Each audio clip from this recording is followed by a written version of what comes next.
5 months ago, the title of my video back then that I posted 5 months ago was Mindanao Green Zone, Cebu City, Manila and Dumaguette Red Zones. And what I meant in that video was, and that's what I said, if you look at my library of that video particular 5 months ago, I was referring to an imminent earthquake.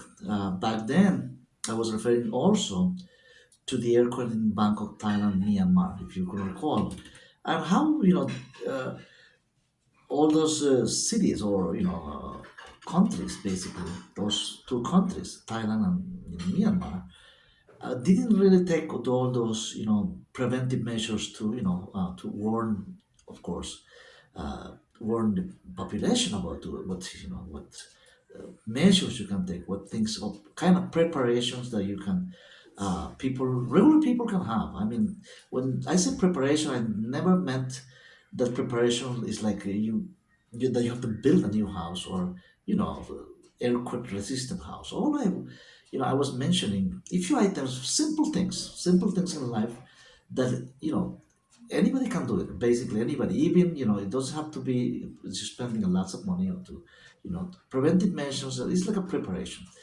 And when I was mentioning those three cities, like Cebu City, Manila, if you see it in my video 5 months ago, and Dumaguete, it was that it may happen. It was imminent that a new earthquake was imminent for those regions, and that's what just happened.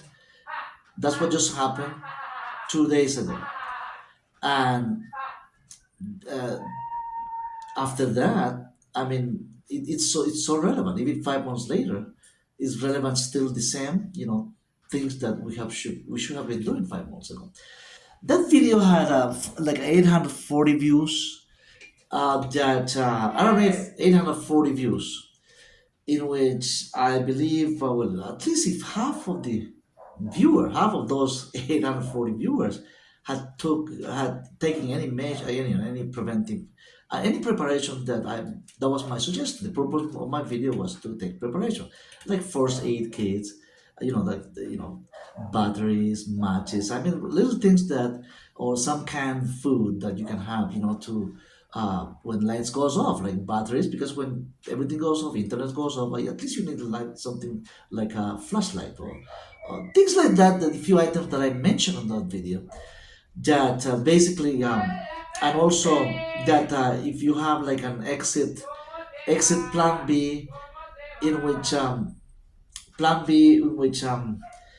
that you can go to the provinces. I mean, I know if you're renting an apartment in the Cebu city or a room or something that you are from the provinces. Of course, it's not yours. The apartment is not yours. But in a case in situation and everything shuts down, you may have to go back, to the village, to the provinces where you came from anyway.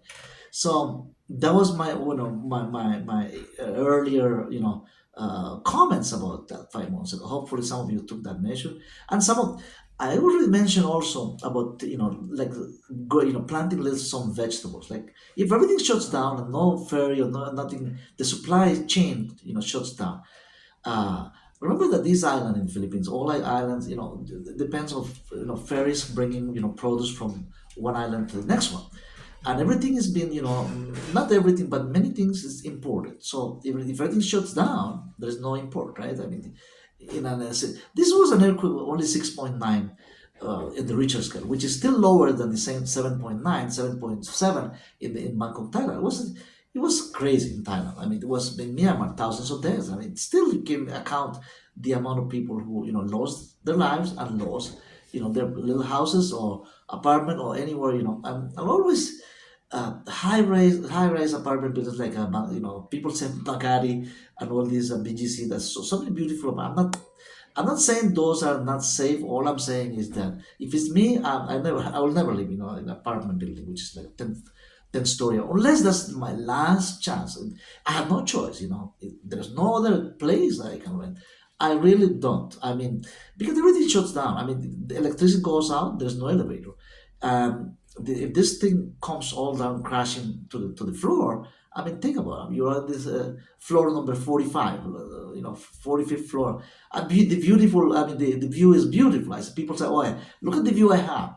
Look, I have the gym. People always talk about, all the amenities, in apartment complexes like that, like people are saying, oh, I'm paying only $600 in this apartment complex. But those are the apartments that are riskier, for they may not, thank God, didn't happen that not too many apartment building came down in this 7.6.9 earthquake that just a couple of days ago.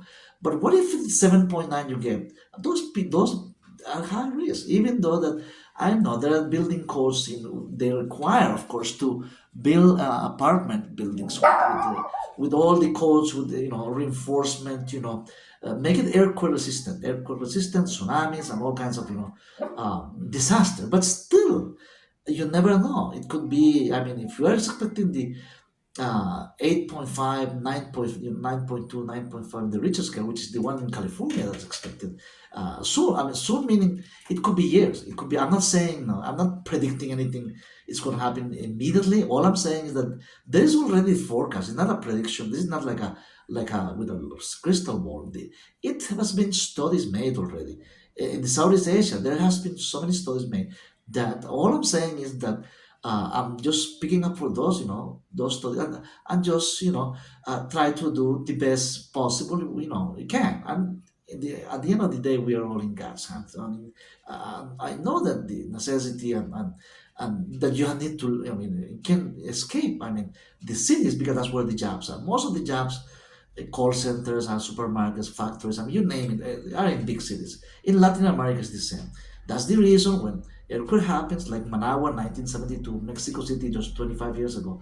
And the disaster is amazing. I mean, the disaster is just, but still, I mean, if you can find a neighborhood where you can, like a neighborhood where, to live, like as a rent a place, rent a room. This is for, blue collar worker, more workers or expats. I mean, if you're an expat and looking for those 20, the 20 floor to live in a place, and you're paying nice, like a 400, 500, 600. I have seen videos, people, expat and YouTuber who live in places like that.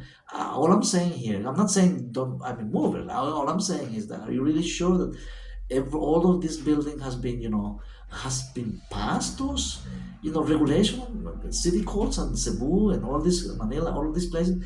Perhaps yes. All I'm saying is that, just do your research. I mean, if you still want to live there, I love high rise. I mean, because of the view. But when I think about protecting my life, of course, and the places where it's gonna that has been, it's gonna happen.